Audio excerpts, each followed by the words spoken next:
지난 1976년쯤부터 일본에서는 천황 닌토쿠의 무덤을 다이센능 고분이라고 부릅니다.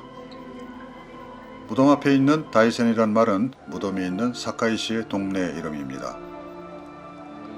천황의 이름은 온데간데 없어져 버렸습니다. 말로는 닌토쿠 천황릉도 함께 사용한다고 하지만 공식적으로는 다이센능 고분입니다. 천황 닌토쿠는 가상의 인물이라는 것을 일본 스스로 밝히고 있는 것입니다.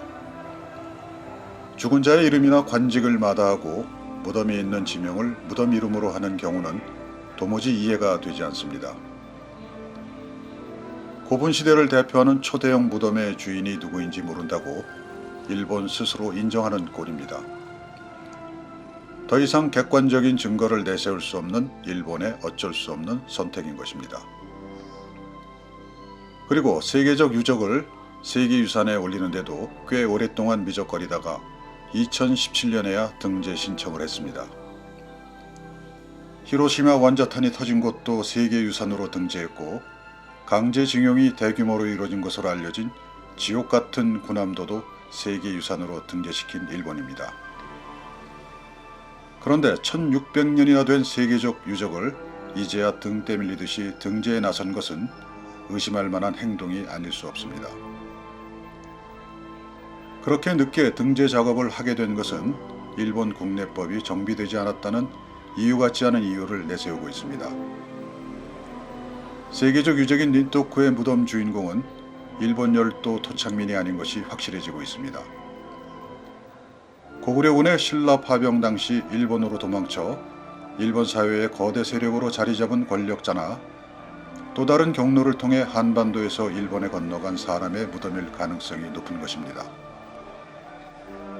정말 세계에 자랑하고 싶은 유적은 있는데 그 주인은 한반도에서 건너간 도레인이 분명한 데다가 닌토쿠 천황이라는 존재는 가상인물이라고 하니 일본이 선택할 수 있는 것은 그 무덤을 비공개로 몰고 나가는 수밖에 없는 것입니다.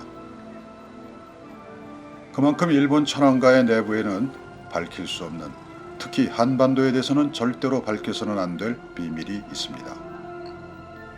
그 비밀의 열쇠 하나는 광개토 대왕이 쥐고 있습니다.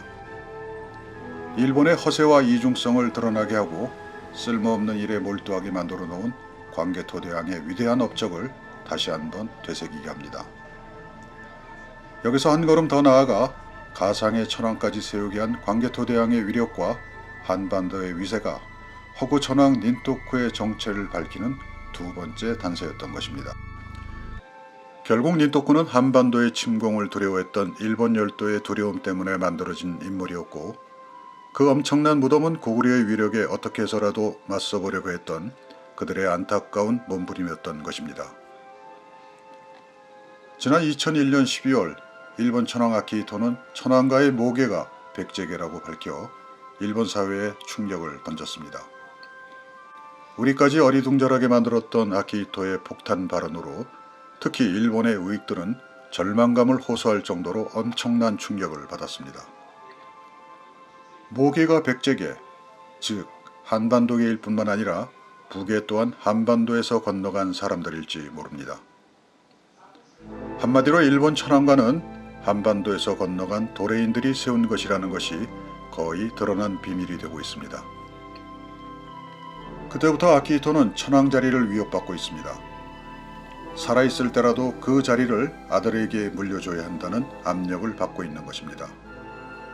그런 틈을 비집고 일본 우익의 수문장을 자처하는 총리 대신 아베까지 노골적으로 한반도의 분열과 일본의 극단적인 우경화에 앞장서고 있습니다.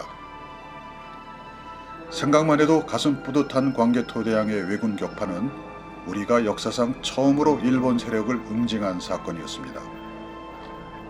그런데 서울 용산에 있는 전쟁기념관에서는 그 내용에 대해 단 한 줄로 눈에 거의 띄지 않게 소개하고 있어 안타까움을 자아내고 있습니다.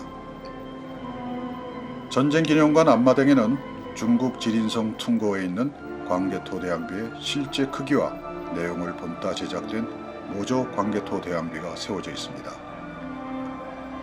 높이 6m 39cm, 무게 37톤에 달하는 세계적 기념비인 광개토대왕비에는 왜군 격파 사실이 그대로 기록되어 있습니다.